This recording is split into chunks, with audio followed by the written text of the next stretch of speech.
Belgium, France, Spain, and Portugal. And it's been running for some time now, and it will end at the end of 2027.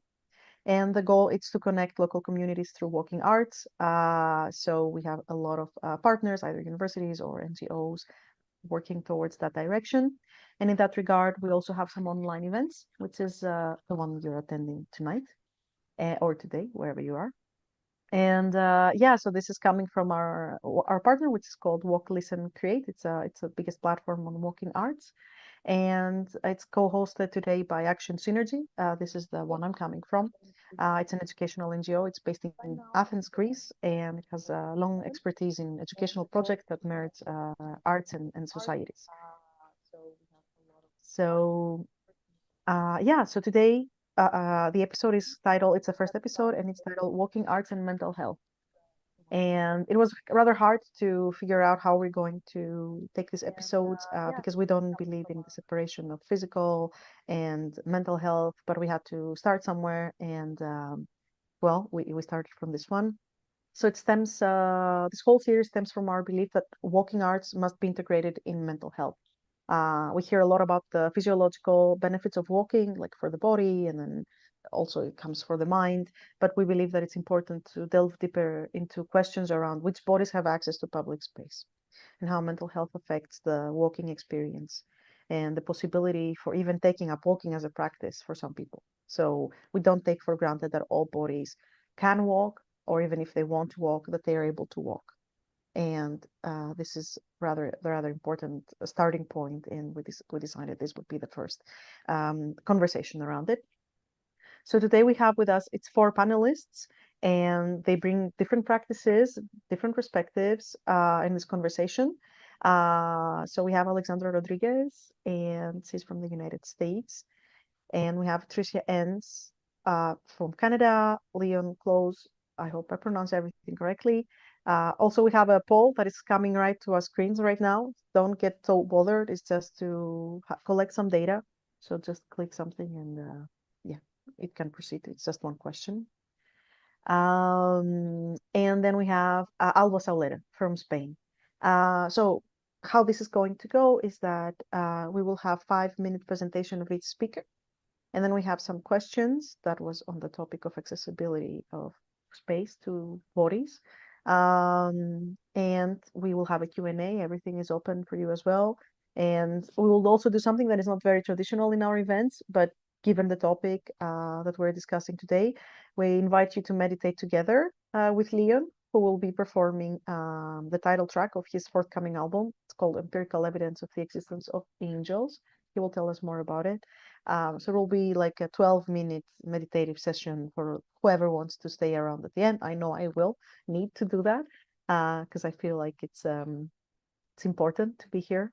And yeah, so also throughout the meeting, as I said, you're able to share any resources on the chat. We encourage you to share anything you feel like.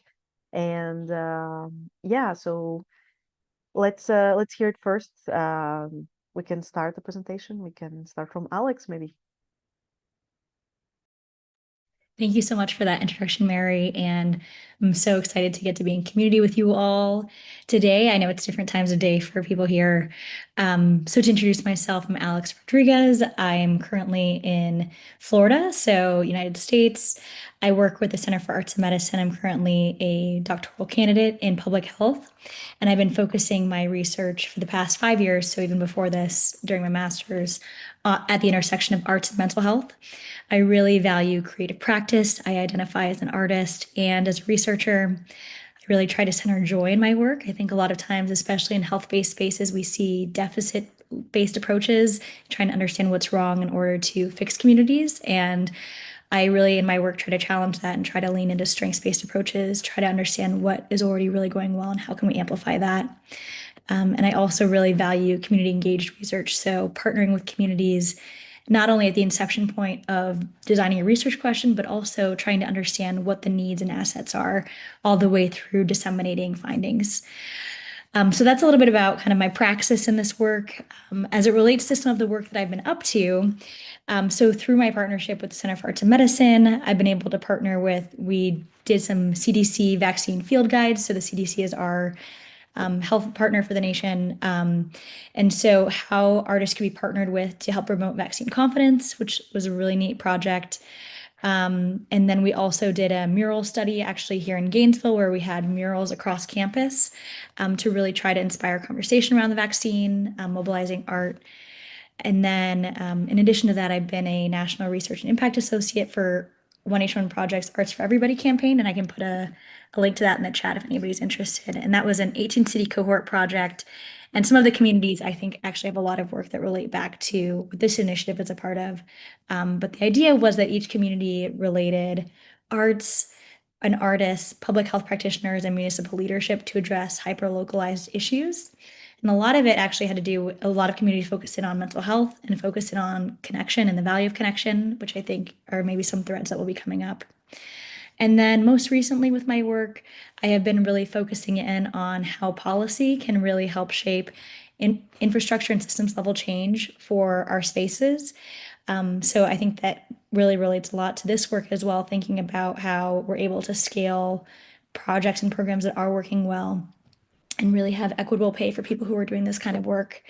And then I've also most recently been a part of the Jameel Arts and Health Lab's WHO report that's coming out in December, looking at it's a policy brief for arts engagement and mental health with youth. So I'm really excited to be here and to see kind of the intersection with arts and mental health as it relates to the walking arts, and honored to be in this community. So I'll pass it off to the next presenter. And I'll put some of the links that I was mentioning in the chat as well. Yes, please do. Thank you. Thanks so much, Alexandra. All right, Tricia, would you like to present yourself in your practice?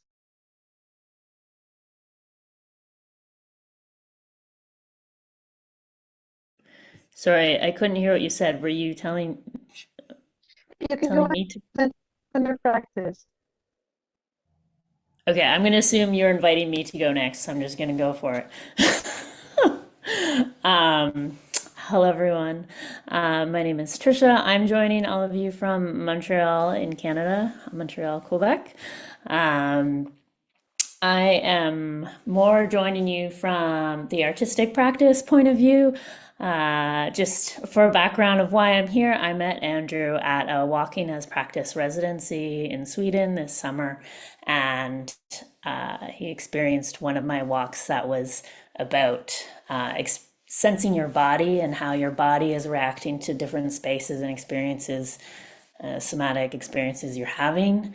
And so thought this might be an interesting conversation to have. So here I am. I am going to share my screen. My practice is also very participatory oriented. I have a hard time doing too much just about me. At some point or another, it gets to a point where you think, well, how do I invite others in? Why does this matter to others? So this is a project that I began in this past winter. It's called Walk Traces Living With. It's inspired by a period of time I had where I was experiencing quite intense chronic nerve pain. This is something I live with all the time, but at this point it was quite bad to the point that all I could really do was walk. And so I would go on these walks. This is a video. In fact, I'm going to stop sharing and share again with my sound because I would like to share the video so I don't have to talk this whole time. Now it's okay. Maybe I can't share the video. We'll see. So this is a video that's about this project. Maybe if someone, I can see Alex in my Zoom. So maybe I'll play it, and if you can hear it, can you give me a thumbs up? Otherwise, I'll just keep talking. All right. Maps are amazing. often tools to navigate place and space. And so in a similar way, this project is navigating my chronic pain. My name is Trisha Enns. I am an artist and designer. My practice often incorporates counter mapping and walking. So counter maps are a type of mapping that are about our relationship to place and the qualitative experience of the place, often related to sensory experience. In this project, I incorporated these counter maps or walked traces, which were lines that I created while walking last winter during a very challenging pain flare-up.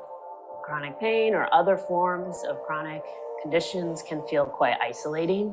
And so during this time, I would exchange voice notes with friends. I can't imagine what it must be like to, be in so much pain and not be able to sleep. I've been also 3D modeling objects of care. So I've been using Polycams, an app that you can use to scan objects. And then those scans I've been importing into Blender, where I'm just editing the 3D models a little bit. I'm creating these videos, so the objects are moving around in Blender and taking text from last winter that I wrote. I also really wanted it to be, because it's about care, as accessible as possible. And so I made a lot of different pieces so that people can plug into the topic in different ways. There was this zine that I made, and each of the books has 18 of those walks. And there's also a QR code, which I'm gonna pause it there. You may notice my mouse is a little ice cream cone. That is part of this project where I teach people how to turn their mice into, but it also causes issues sometimes. Turn their mice into objects of care as well. And in this case, that object is an ice cream cone. So that project has evolved into a collaborative project called Objects of Care, where there's a virtual reality space, which I'll share the link in the chat, which people can visit and navigate through, and participants share objects that represent care to them and share narratives or stories that are associated with those objects. And those there's a 3D scan of those objects, and then the story is captured in an audio file, and those get put into the space so that people can access this landscape whenever they want to reflect on different forms of care. And I will stop there. Thank you so much.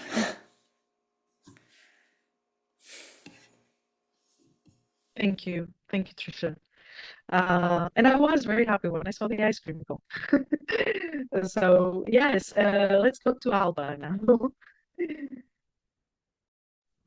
Okay, can you hear me well? I'm going to share my screen too.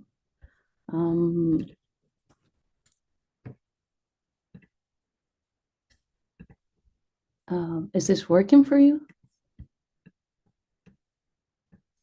Yes, great. Okay, then, well, hi everyone, my name is Alba. I think today, instead of talking about my artwork, I thought it would be interesting to introduce my framework in case it would be interesting for anyone. I would like anyway to share a link to a post in WALC Listen Create where I explain better what my artwork is about.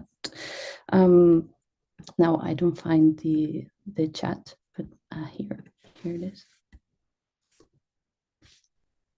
So here you can, in another time, you can read more carefully about the artworks.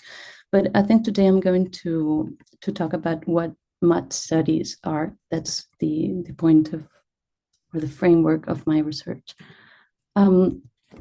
So to introduce or define mud studies, basically mud studies are a point of view or a lens from which we approach knowledge about psychism. It is defined by taking into account the narratives of those called as psychiatric survivors. And as you can read, the main goal is to transform practices, ideas, and oppressive languages into ones that are more human and caring. Now, I'm going to explain its main areas of action, relating them to my practice, just a way to illustrate them. And its first line of action would be reflect on what actually madness is. As we know, the question, who is the mad, is a great topic in literature and culture, and maybe it has no answer, but we can say that definitely madness is not a stone, but maybe a way of thinking that's related to chance. And that's where in my practice, I wonder and I find objects as a result of coincidence. Or maybe we could say that madness is also a matter of imagination as a result of associative thoughts. And that's where I connect disciplines or ideas that apparently are not connected with each other. Now, we could talk for hours about what madness is, but to go on, as I said, listening to witnesses is the main definition of this framework. And from this point, it's when I respond to myself that walking, and I understand walking as freedom of movement, can be a way to consider better treatments in psychiatry. More on in a third area, Med studies also look at the experience of groups that are doubly oppressed by madness. And in my case, from a feminine perspective, I try to recreate women's narratives in relation to nature, like searching for the place they describe and then imagining how they were feeling at some point of the landscape. And then finally, the fourth area would be activism, which I integrate by using public space to share these ideas and most of all, to connect with others. In the end, all these ideas come from the belief that madness often results from oppression, and oppression as a social oppression in the sense of the roles or the expectations placed upon us, and also a political oppression in terms of the material conditions that we live under. And especially when non-rational ways of seeing life, and I would say, for example, like visions or intuitions, are not accepted.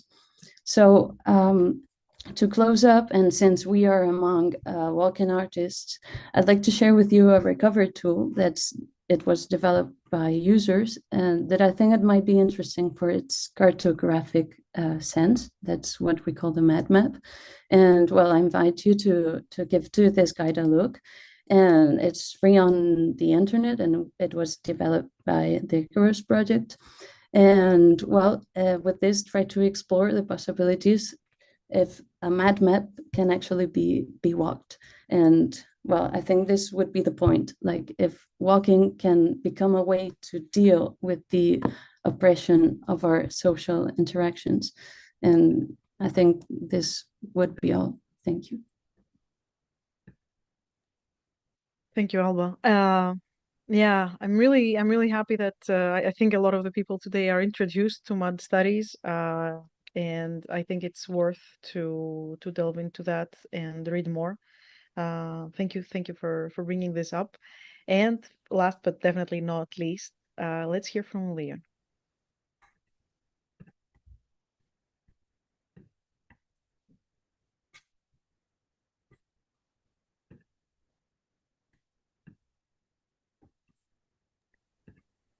We don't hear you if you're talking. I don't know, but I'm just seeing the slide.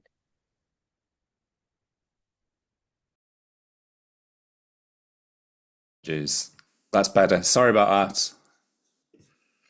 I'll reshare again.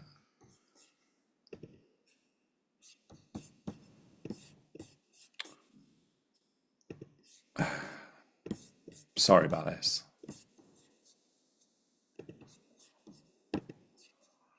Okay.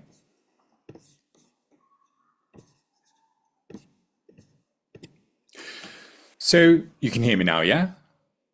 Okay, thank you. So being raised by my grandparents in rural England in the 1970s, walking in the countryside was a regular routine which as a child felt terminal and tedious. It was a Sunday afternoon staple along with the saccharine easy listening sounds of Sing Something Simple on BBC Radio 2.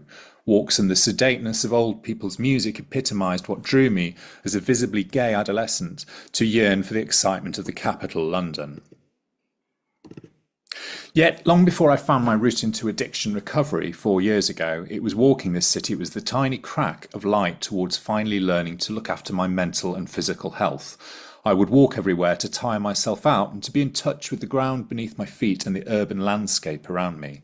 Strolling around London in the day and listening to YouTube guided meditations in the night were the early ways I'd managed the effects of insomnia caused by long entrenched forms of alcohol and drugs as delusory forms of self-medication. So When I finally found my way into the drafty church halls of Alcoholics Anonymous meetings, these habits of walking and meditation were already set up as I opened up to the methods of self-regulation recorded in Bessel van der Kolk's The Body Keeps the Score, and the routes back into the creative practice proposed by Julia Cameron's The Artist's Way.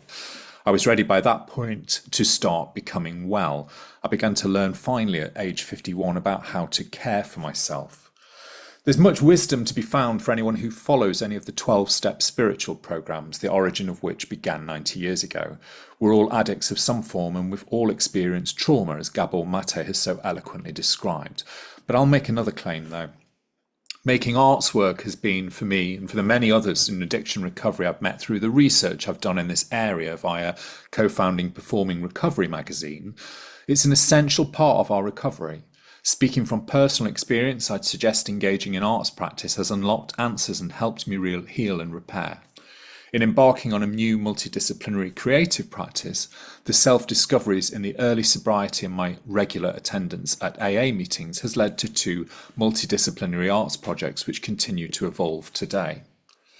By walking around London and Margate to photograph sites of shame, as I called them, places I recall embarrassing incidents while I was under the influence of alcohol and or drugs, I captioned these photos and displayed these in a gallery exhibition. In response to the comment of another artist who thought these small images reminded her of beer mats, this then led to an England-wide social practice project where I asked people to commit their guilty moments of alcohol and drug use into queer mats.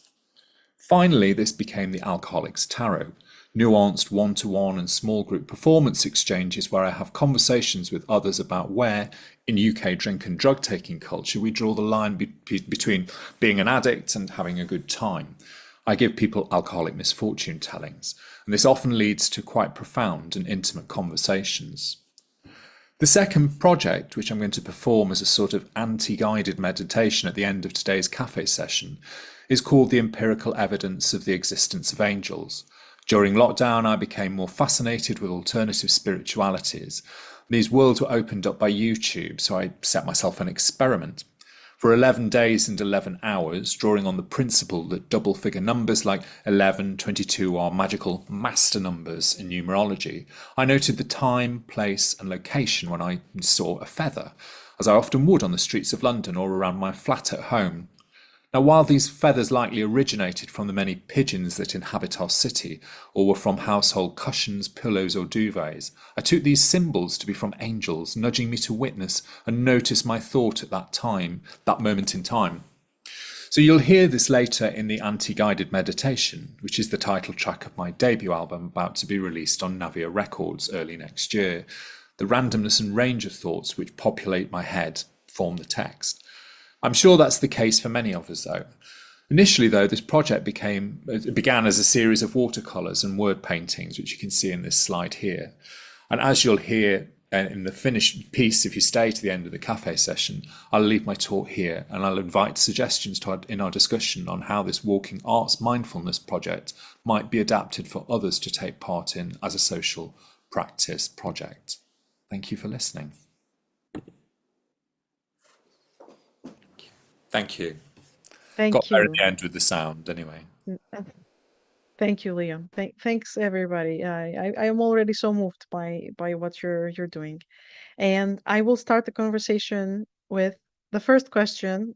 It's all about hard questions tonight, and you are all welcome to answer. Is suffering accepted/acceptable in public space? And is public space safe for those who suffer? How has it been for you and the people you're working with, the communities, or just your personal experience?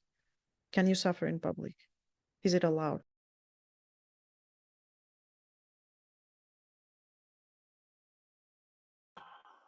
I think, I guess I'll just go, but I think it's socially not allowed. But I think I have gotten better at suffering in public, personally, by, I guess, posing the question, so what? Perhaps sometimes we need examples in order in order to feel like something is okay. And so I personally feel very joyful is the wrong word. It's nice when I see someone crying and having someone hug them in public, or less nice when someone's suffering and no one's helping them if they've fallen and can't get up and no one is helping. But also nice to help them. So it's a complex question, and I think so many of these challenges are rooted in social expectations, I think, and how do we shift those social expectations, which I don't. I'm just going to add that as another question to the question. Yeah. If somebody else would like to take on the question. From an addiction recovery perspective, something we talked about in preparing for tonight is that where I live in central London, on every corner there's a pub, and it's something I refer to in the piece "Empirical Evidence of Existence of Angels," in that I was in early recovery when I did that art experiment, and one of the things I noticed was that I was preparing to go to a drinks thing.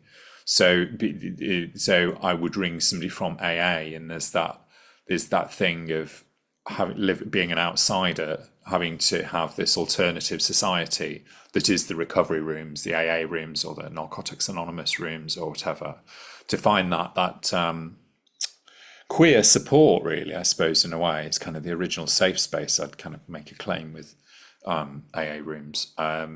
But these are the perils of being in recovery. I still like the smell of beer and the bars on the corner. You know what I mean? It still has that appeal, and it has good associations as much as bad ones. But I know that if I go there, then it's a path I don't really want to go down. I think also like some threads of community and having shared space with others that can support you have come up. But I think also the built environment and ways in which certain spaces lend themselves to supporting people or having moments of solitude or areas for reflection. There's been some really great work done by Kelsey Zelvor, and I can put it a recent podcast over in the chat in case anyone's interested, but on designing spaces with mental health in mind.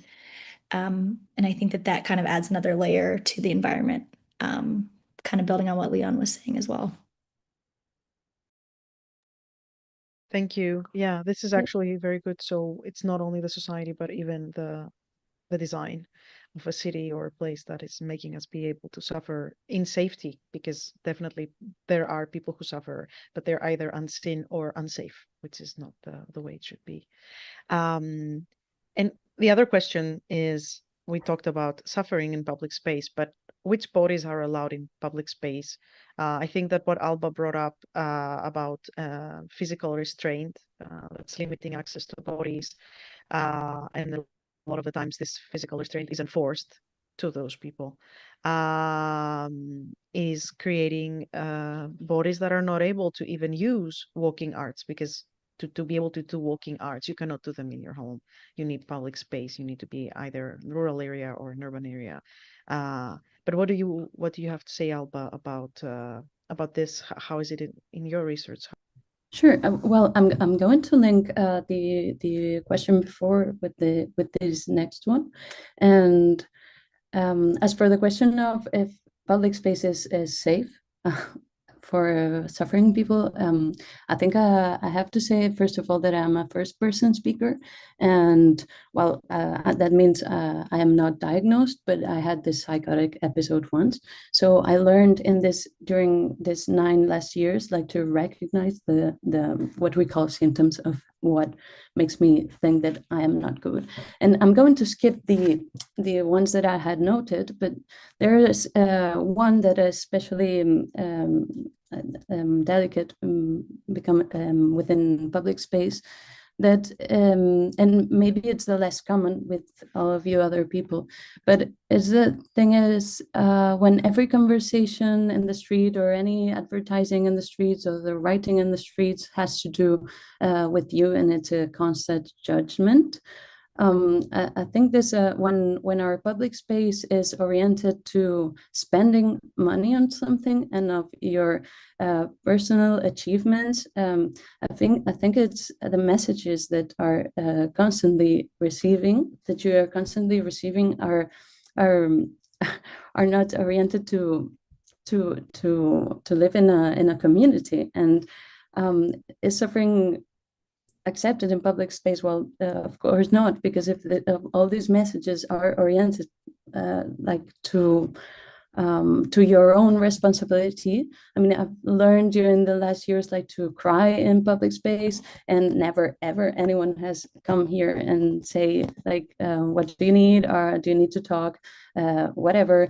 And also, there is no public space where you can spend your time there without having to spend money for a coffee or whatever. So it has to do with this physical architecture, but also with this relational architecture, and how our messages in this urban space are organized.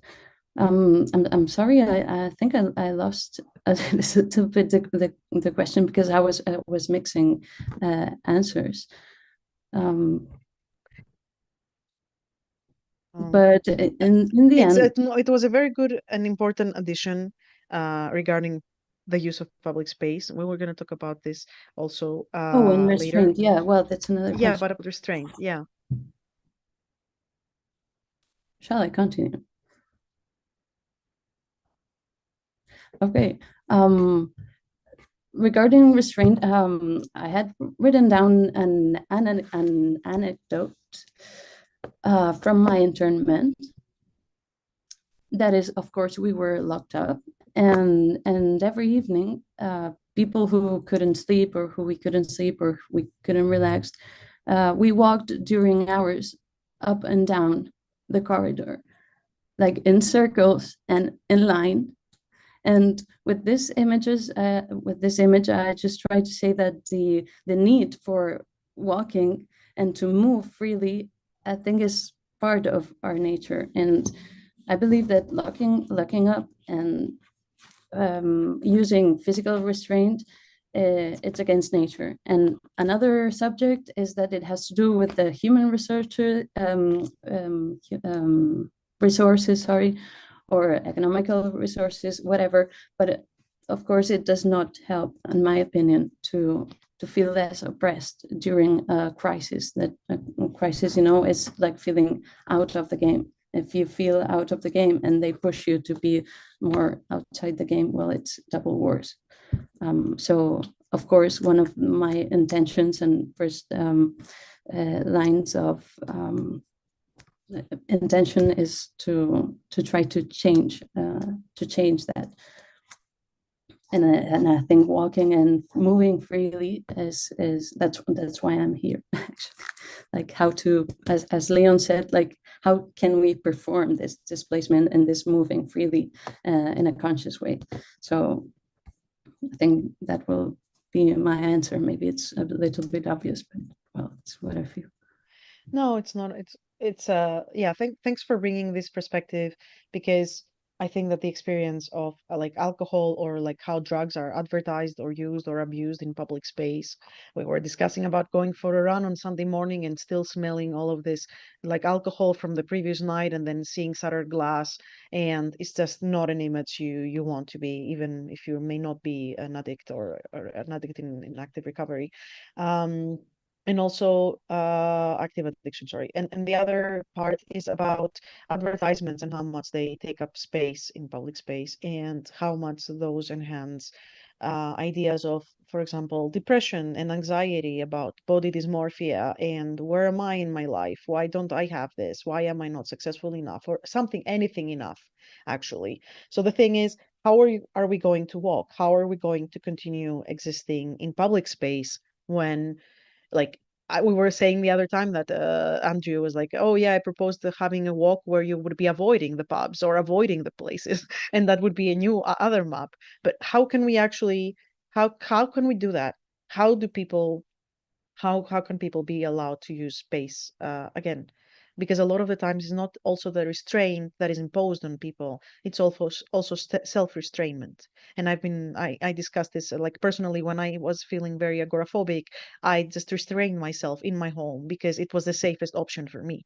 But it's not really an option at the end. It's just that I just could not be in public space. So how do we learn to walk or relearn to walk, or how do we exist in public space? If somebody would like to say something on that.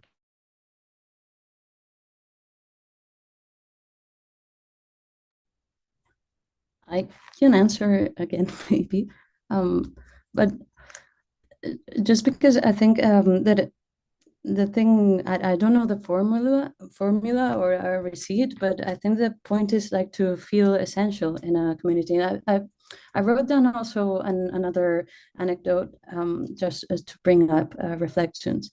That's the other day, for example, talking to a friend of mine who she's a doctor, and they went to this neo-rural place, and as a doctor, she could tell that this person that had separated from the community, he had that or what label, but the intervention developed by the community was to make him know that he was missed by the community, and to make him come back and make him understand that he was essential in that community. So in the end, he came back and with no drugs and with no confinement because he felt part of the community. So my answer to the question, I cannot recall that much, was the importance of feeling part of the community. And I don't know now a specific way of acting, but I think that it should be like regarding this attention to the geographic territory we are, to the people, to our neighbors, to whatever, like making ourselves understand that we are essential in the social circle that we are, no, and that that they miss you and that you're part of that. Yes, definitely. Would somebody else like to add something here? Yeah, I think to build on that, a sense of community and also an invitation to join these spaces, I think is really critical. And I know you spoke of kind of the invitation of other people missing you or reaching out, but I think also, if there are invitations from the way things are built too, I know in some of our conversations leading up to this, I talked about something that's actually exists here locally. We have murals throughout the downtown area that I live in. And there is a walking tour that you can do where at each stop you can dial the number on your phone and it will have an audio of an artist describing what their intention was behind the mural.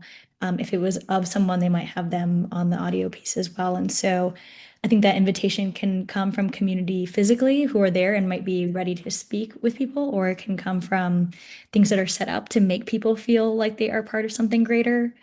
And I think that that is really important, especially in this moment, because I think, especially coming out of the pandemic, people are really dealing with loneliness and isolation at even higher rates than they had been previously. And the WHO just came out with a report, I believe in September, talking about the impact of social connection on health. And it really has cascading impacts if you don't feel like you are connected with others. And there is really a big difference between, even being social isolation versus loneliness. So even if you are around people, that doesn't mean that you're necessarily connected to them. So I think that having groups, people checking in on you or having ways to connect with the area around you, I think is really valuable. I'd just like to come in there as well, actually, and pick up on what both Albert and Alex were saying there, because I thought the point you made, Albert, about the you have to pay to go into somewhere. There's a destination, and then you have to buy a coffee or a beer or there's and Andrew makes the point here as well about in the UK a lot of our libraries have been cut, so there's not really free places to go to at all, actually. not just in London, but in most of the country. And then what Alex is saying there as well, actually about the pandemic, because that got me thinking about that time that seems such a very different world now. That was the time of the pandemic, and the one thing that we could do in this country at that during the height of the lockdowns was that you could go out for an hour to have a walk, and I know that was certainly a focus for mine and so many other people's days, but that was at a no cost kind of thing.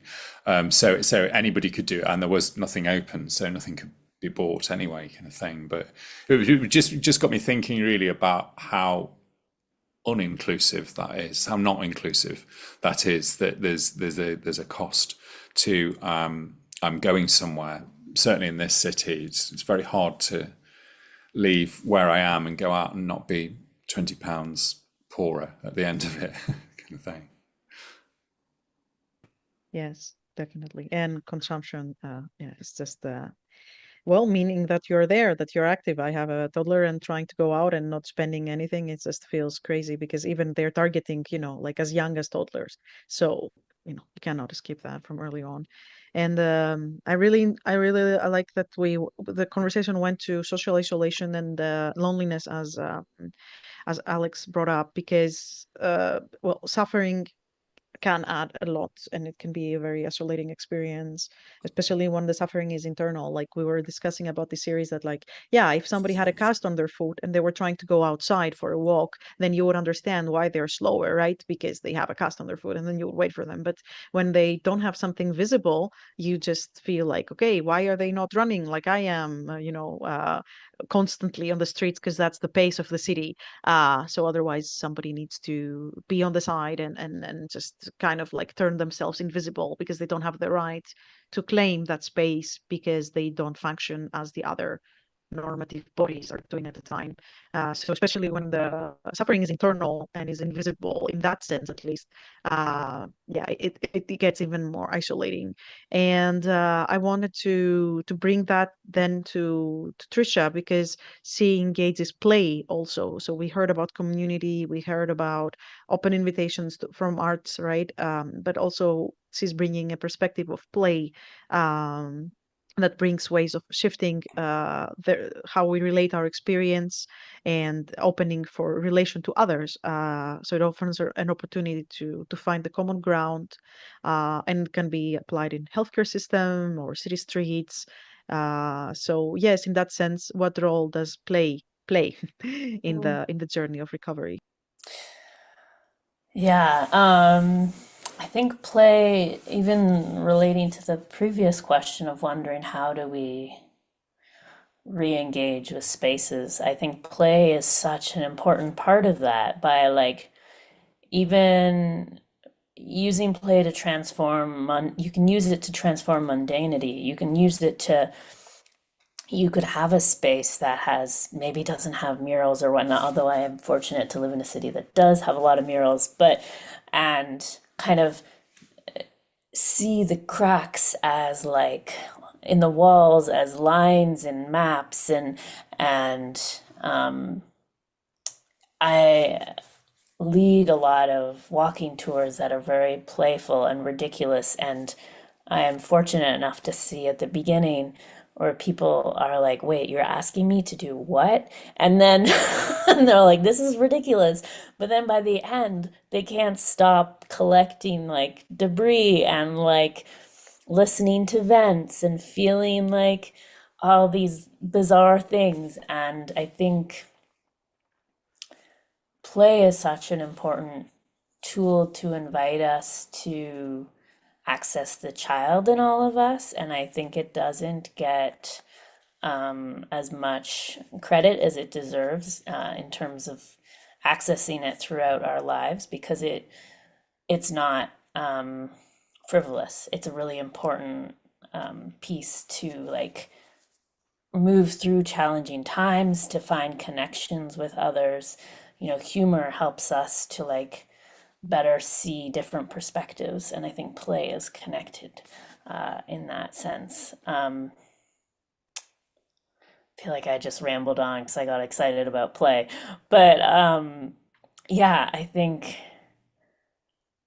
play is for me, it was also a very important tool for shifting my perspective, even for a moment when you're in a challenging situation, to reorienting and stepping out of it for a second and be like, oh wait, this is really silly, or whatever, and then maybe falling back into that challenging situation. But for me, during my painful time, I used play a lot to create different worlds that I could step into. Yeah. Uh, yes, this worked for me too, by the way. That's how I also overcame agoraphobia by pretending to try to find cards on the street, and then just making a collection. And now I have like a collection with a lot of decks of cards because you just see them randomly on the street. So yeah, and also to bridge it to the what we were discussing before, play is definitely an anti-capitalistic action that you do in in this consumption society, right? Because it's like it's silly, it doesn't have a specific goal, it's not productive, it doesn't bring something of value. So it's characterized like, okay, what are these people doing, collecting stuff from the street or taking a crazy photograph of a pigeon, like or the feather, as like I guess Leon was doing, and start writing something when they see a feather. So yeah, like we are perceived in public space as the I don't know, like the crazy ones then for other reasons. So this is also an interesting thing, um, because it's true. Like, how to escape capitalist notions of recovery when working with mental health, and this is also important to figure out. Also, how do I know if I have recovered, and how do others judge whether I have recovered? Like when we are in public space and we may act a bit crazy, and then we are out of the norm. So but we feel more recovered, we feel more healed, we feel more connected, right, with our bodies and with our emotions. Maybe we play a game, maybe we're with our tribe, and we feel better, but we still are perceived like socially it feels more isolating. um, I don't know if any of you would like to contribute to that, to how is it possible to escape then these capitalist notions, like even these looks, these judgmental looks that you would get on the street while you're doing your practice, where you are with your communities. I'll chip in if I may. In that recovery is a process, or that's the kind of traditional thinking in it's kind of AA and 12-step circles, that it's an ongoing thing. I don't know where I am on that actually though, because that's very much built from the incredible program that came out of Bill W. and the AA collective, but that was an awfully long time ago, and there's so many more. In terms of addiction recovery, there's so many more different versions of that now, and it's almost a lifestyle actually in lots of ways, and non-alcoholic beers, and I certainly know that my generation, Generation X, were heavy drinkers, but the younger generation who are like 25 and under, a good quarter of them don't actually drink. So there's a very different kind of social, cultural thing and shift that's going on, and attitudes towards the that is different here. But I still stick with this idea of that we're constantly recovering, aren't we, from whatever our original traumas were, and so I know that certainly rituals of sleep, eat, pray, rest, all of those things are certainly fundamental things I have to carry on and have those regular routines. So I guess my recovery is never over in that way, in that sense.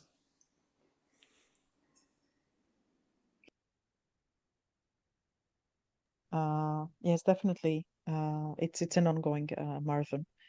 And I was Um, also, I don't know if Alex would like also to bring something there, because she's working in health. So how does she bring that part in her work, if you want to?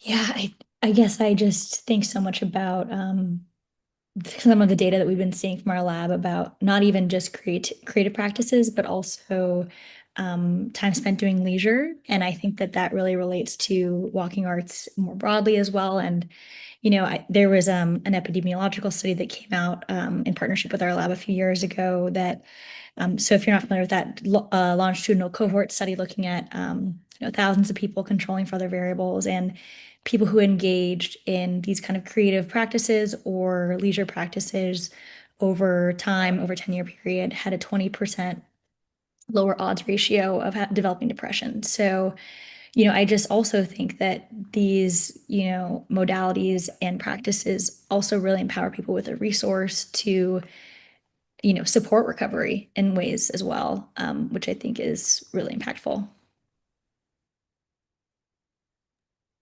Thank you. Would either Tricia or Alba would like to comment something on that? You don't need to. So Well, I would like to say, sorry, please, please. Tricia, go on. Go on, Alba. Do you want to go, Alba, or shall I? Me? Okay. I'm assuming that's what that means. Okay.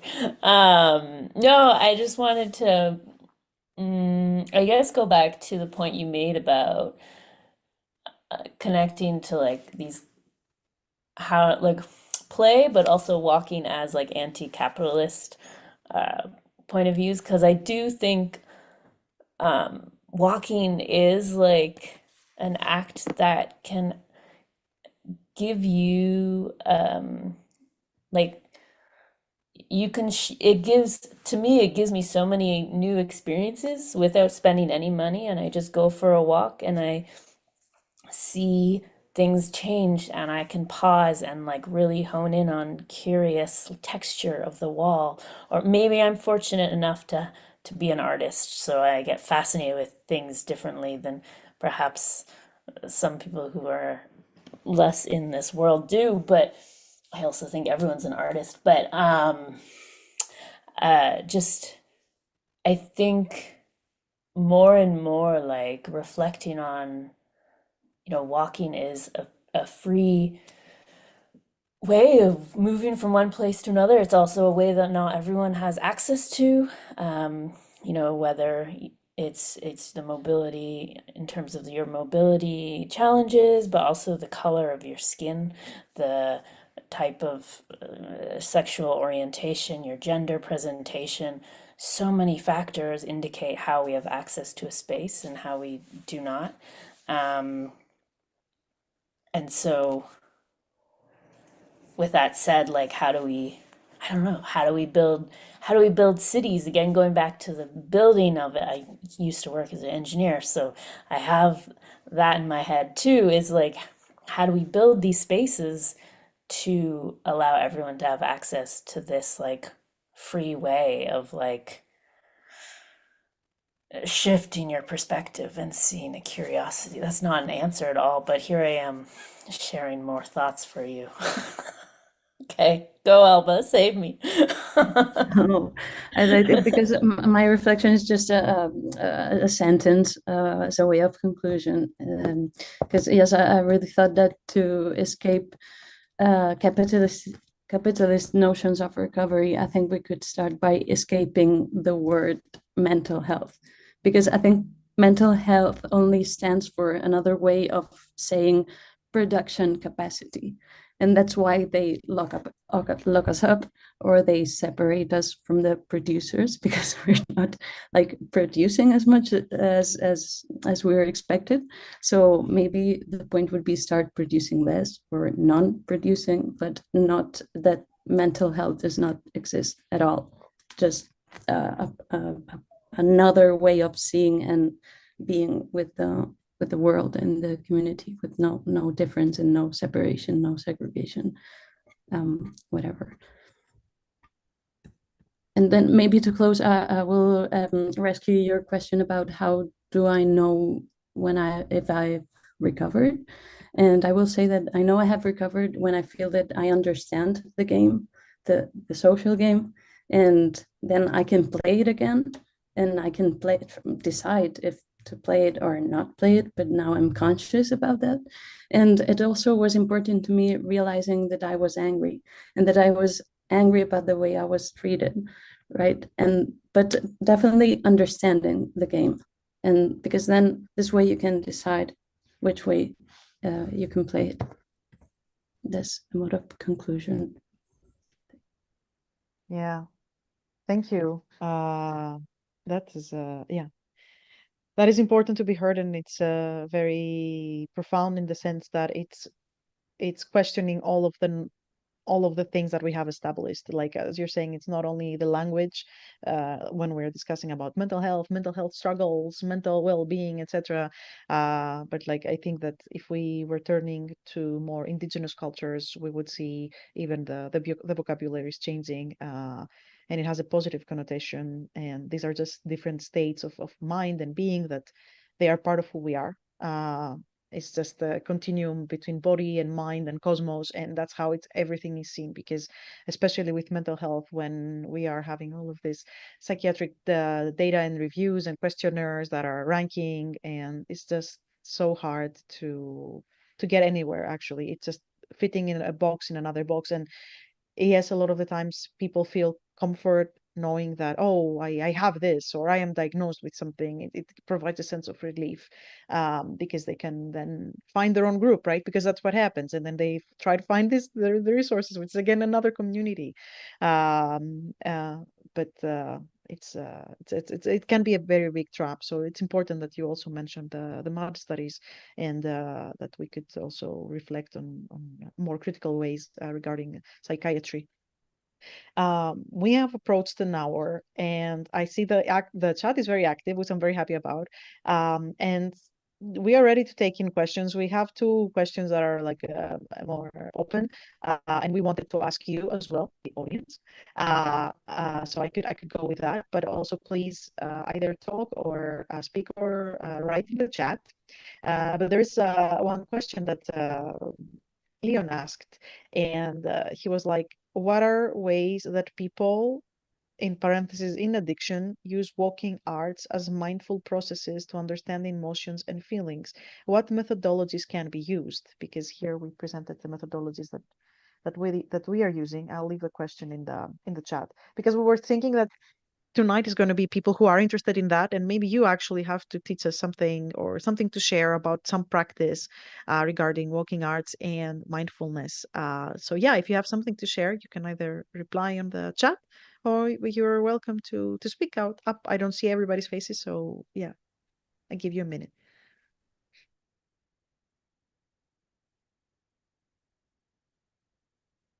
Let's, I'll quickly say something. Mary's question about suffering in public, I just, it kind of flabbergasted me because where I live, it's so not accepted. It just, where I mainly spend my time, San Diego and New York City, it's, you cannot suffer in public. So something Alex and Albus, Albert, or Alex talked about creating spaces, and I don't want to take up time. It made me think of so many things, but something Albus said, the whole thing of madness, I thought of places like the famous clinic. I don't even know if it still exists in Stockbridge, Massachusetts, where the patients could walk in the town. That's the only thing I could think of where there's a community where suffering is accepted in public. Um, but Yeah, and still you have the label, right? Yes, but at least it's a public space where there's walking and that there's engagement, and like a Yeah, not like part of it. a mutual understanding that we're gonna be accepting. Hmm. And then just when we talked about play, I just thought, yeah, it certainly is predicated on who is able to play. And so many people I see abject on the streets, or my own partner cannot play. So that's ruled out. So anyway. Thank you. Thank you for sharing. Yeah, somebody else would like to add something to that conversation? Can I just ask a potentially devil's advocate question? Um, but what are the indicators of suffering not being accepted in public? How do we know it's not allowed? Well, in my experience, the police come. Sure. That's a very clear example, yes. I guess I was asking because I think a lot of times in my experience, I mean, the design of a space indicates don't do something, but again, there's that connection with like our socialization and habits. And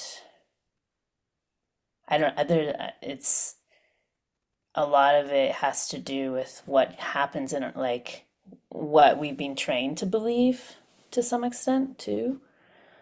Um, yeah. But police make sense, yeah. I would say it wouldn't be allowed if the police. Yeah.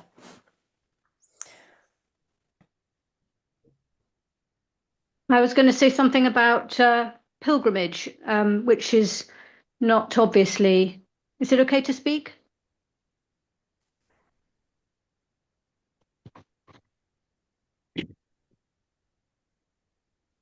Can anybody hear me? Yes. Yes. Oh, hi.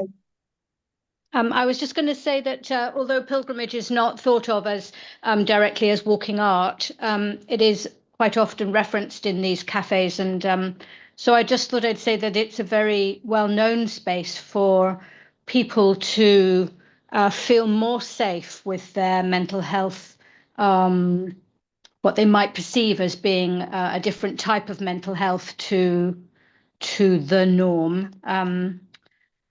And especially if you extend the meaning of mental health to include states of grief, loss after, for example, divorce or death or change of circumstances and so on. It's very, very common to meet, when you walk along the pilgrimage path, to meet people who are working through a state of mind and body which they don't feel they can inhabit in other walking spaces. So that I was just going to throw that into the mix and just say this is a really fascinating conversation. And also to add to the addiction conversation, my brother recently was in rehab, alcohol rehab, and they had to walk every day. I can't speak on for him. I'm gonna ask him next time I speak to him, now that we've had this conversation. But I know it was hard for him to do that, and that they went out as a group. So whether they were able to be identified, I don't know, and how they felt they were received. But certainly walking was part of the rehabilitation process. It was compulsory daily. Thank you.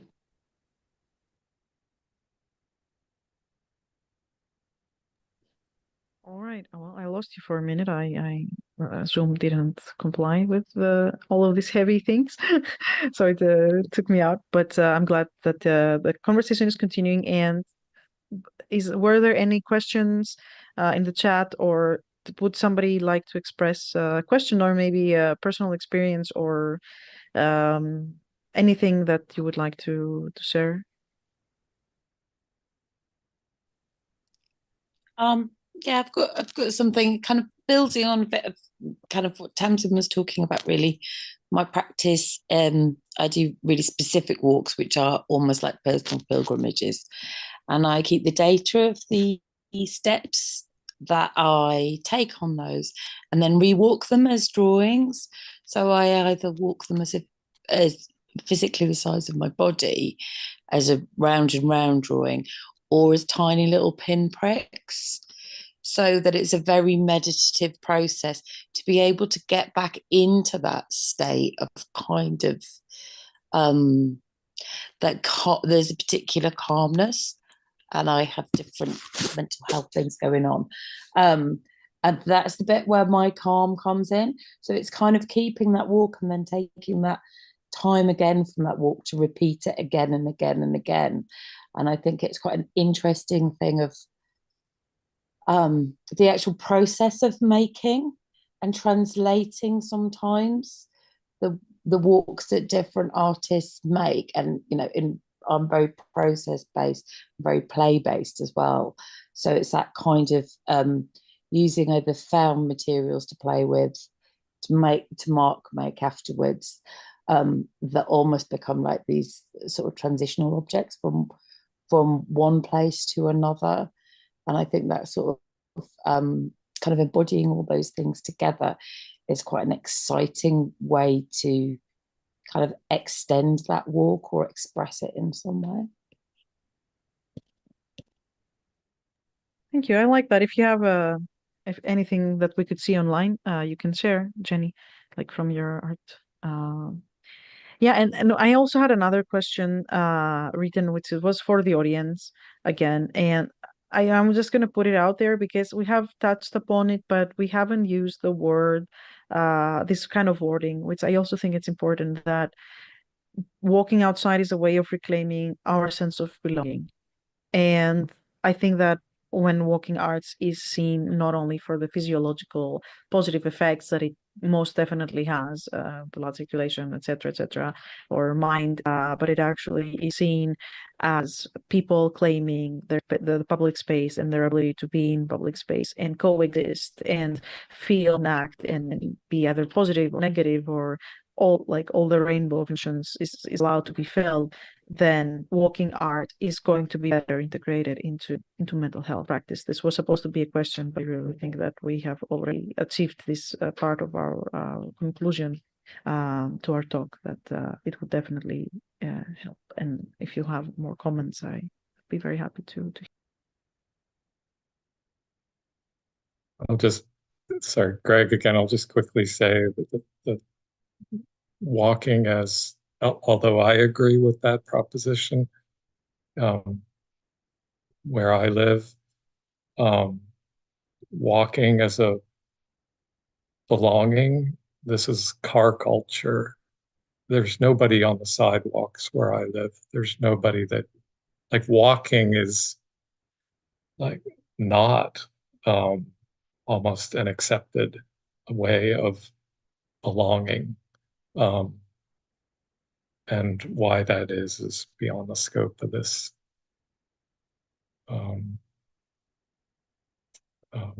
gathering, but just throw that out there. Yeah, no, but it's important, and we were happy that we had people from USA, Canada, and yeah, UK and Spain, because we were discussing in our first meeting together that it's such a different reality, especially like maybe you feel even more threatened in when walking outside when the sidewalks are broken or don't exist, or when it's a car city, pretty much. So yeah, that's something else to take into account.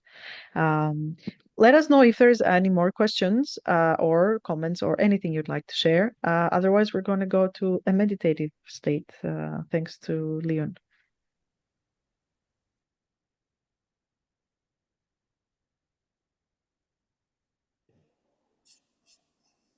All right. Okay, so I will introduce what we're going to do. I remind you, so Leon has a piece that he will be sharing with us. It's 12 minutes long. It's a video and it also has audio as well. And he will be talking, he will be performing.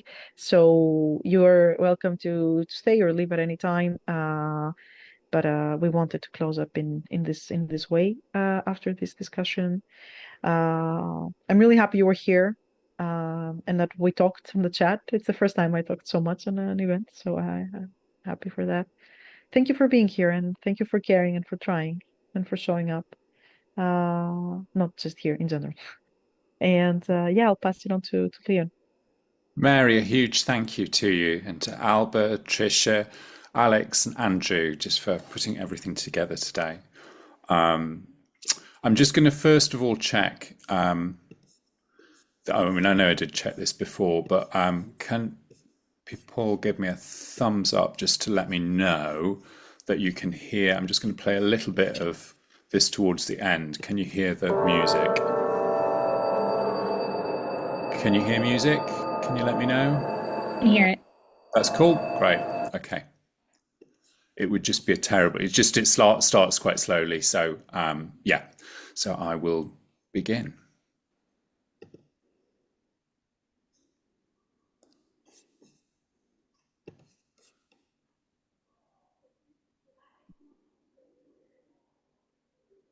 In mid-August 2021, I began attending Alcoholics Anonymous meetings every day. In parallel with this, throughout lockdown, I developed an interest in alternative spiritualities. So for a period of 11 days and 11 hours in September 2021, on my walks around London and while at home, when I noticed an angel's feather. Some may have been pigeon feathers on the street or duck feathers from duvets or cushions at home. It's hard to differentiate. I noted the time in my head along with the location and time. This was to empirically evidence the existence of angels.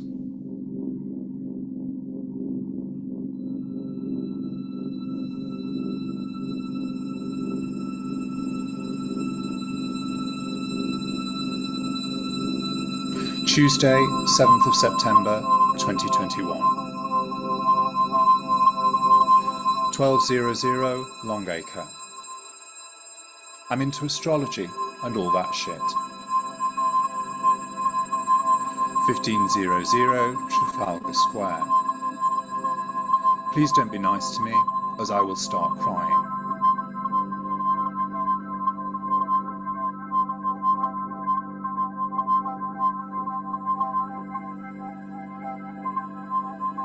Wednesday, 8th of September, 2021. 0700 Bow Street. Oh, I love that feeling of the early morning city when people are starting to mill about and you know it's going to be a scorchio day. 900 Marshallia Road. I've blamed employers before. 1300 Lewisham Way. Wonder if Asda sells kettles.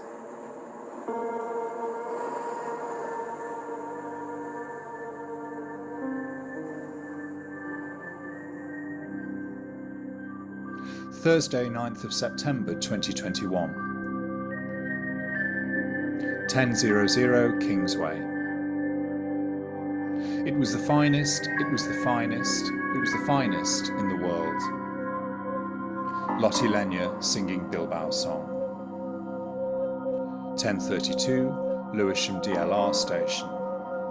Bill's dance halls in Bilbao, Bilbao, Bilbao. Lottie Lenya singing Bilbao song. Time not noted, petrol station, Tesco Express. Mo say, don't you know, take me out. Unremembered lyrics to Franz Ferdinand's Take Me Out. 1659 New Cross Road. A feather falls to the floor in front of me. I looked up and there was this angel that I am sure was Archangel Michael. Summer Bacon live in conversation to Bracker Goldsmith on YouTube.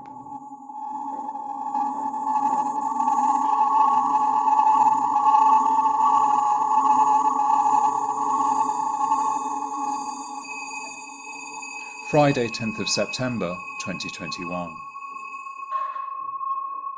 1843, Green Park. Do you think I would get arrested if I pissed behind this coffee stand, as it's in sight of the palace? 1909 Serpentine. The last year you saw me on my birthday, I'd seriously had about 3 hours sleep.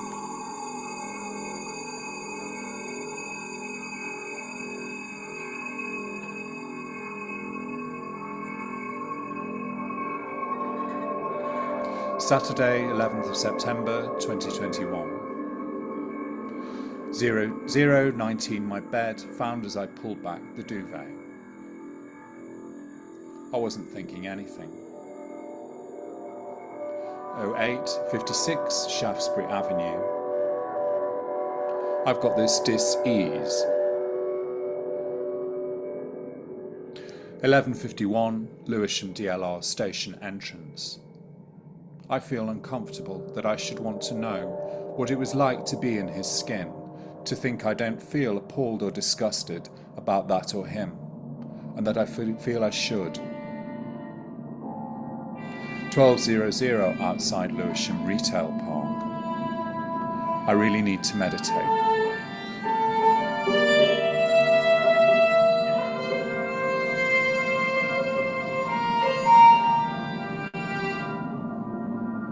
Sunday, 12th of September 2021. 0857 Shaftesbury Avenue. I wonder what would be a good font. 1040 Earlham Street. It is up to me to stop that family lineage of sexually predatory behaviour. 1053 Tottenham Court Road. I'm concerned with the duality of things. 1124 Tottenham Court Road. Some mistakes were built to last. Listening to George Michael's Freedom 90. 1131 Shaftesbury Avenue. Gee, you made lovely coffee this morning. 1324 Waterloo Road. I'm free to do what I want. Listening to the Soup Dragons, I'm free. 1445 Lewisham Way. Hi, I'm Leon, and I've just got a £5.50 kettle from Asda. 1502 Lewisham Retail Park. Don't look at the carpet, I drew something awful on it. David Bowie, Breaking Glass, Earworm.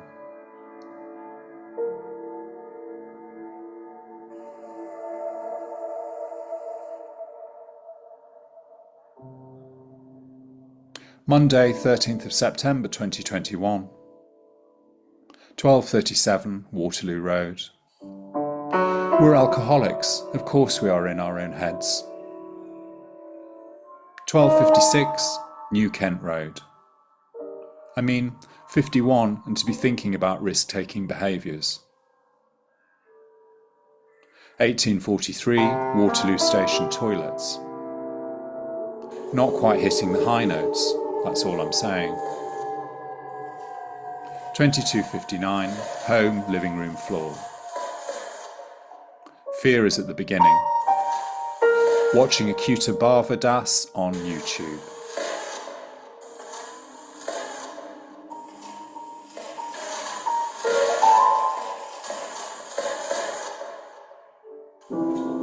Tuesday, 14th of September 2021.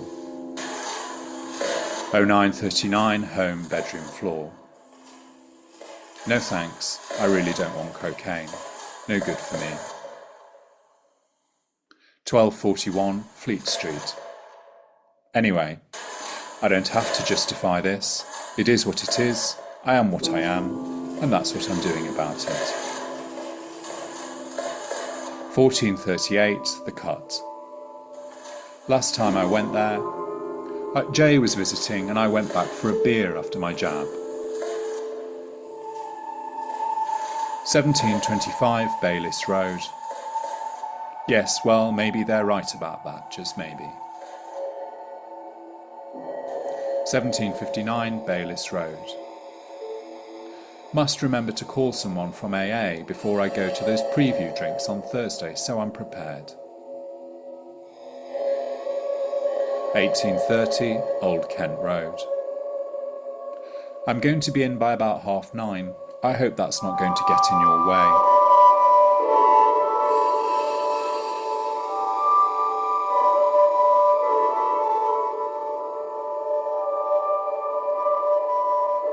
Wednesday, 15th of September 2021. 05:35, home, my bedroom, by the door. Wonder what the connection is with Croatia. 06:59, home, living room, cushion. Perhaps I should go to Lidl twice today, as I've got those vouchers that will expire. 07:24, St Paul's Churchyard. Anyone's persuasion is up for grabs after 5 pints and a couple of lines of coke. 08:52, London Bridge. Well, hello Dolly, listening to Barbara Streisand. 10:26, Thornton Road. I need to remember that sometimes. 17:12, Lewisham Way. What a lovely big yucca plant he's got. 17:32, Lewisham Way. God, the side of that building puts me right into 1988. 17:55, Old Kent Road. Relax your face. Remember how screwed up in pain you only realised Sandra's face was when you saw her laid out in the Chapel of Rest.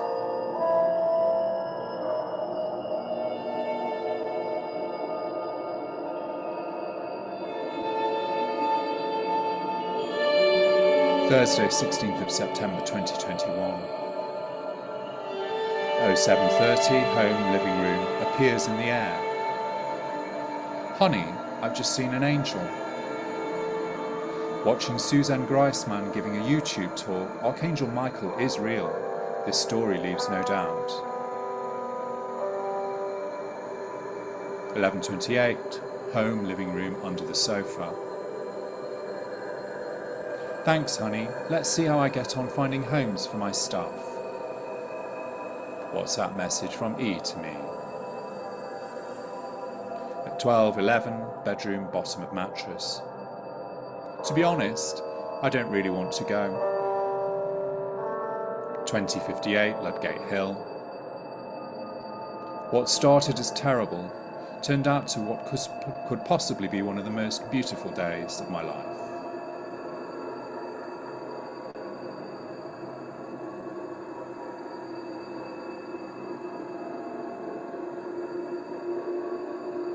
Friday, 17th of September 2021. 06:39, home, bedroom, under the bed. I should make CDs and sell them. 10:12, Mill Street. That's fine. You are welcome to touch more than my feet.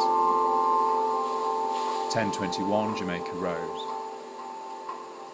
It's because I walk every day. 10:29, Southwark Park. Really shouldn't drink tea before walking in. 11:50, New Cross Road. Will there be a message for it?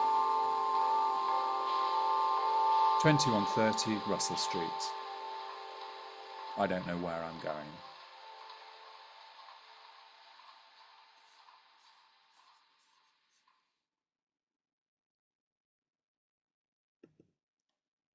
Thank you. Thank you, Leah. Thank you. Lynn. Well, that was a beautiful ending. Yeah. So as Andrew said, the links and everything in the chat will be made available after they send the recording, so we will be able to view again and yeah, read through, because I also didn't have time to read through the information, and I'm really interested in that. Thank you for everybody who shared. Yeah, if somebody else would like to say something to close, or I'll leave you a moment to write. I very much enjoyed these comments, yeah, and the powerful conversation. It's true. I also appreciate very much that the courage of the people who spoke today and who were here with us to share. And I hope it inspires other people as well.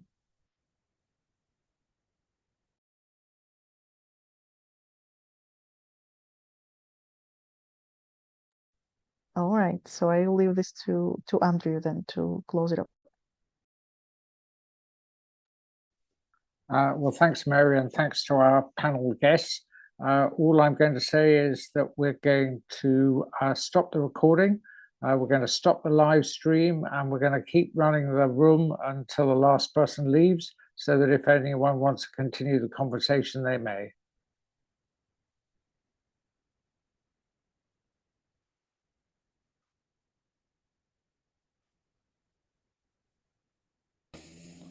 Bye, everyone. Thank you. Thank you all so much. This was really wonderful.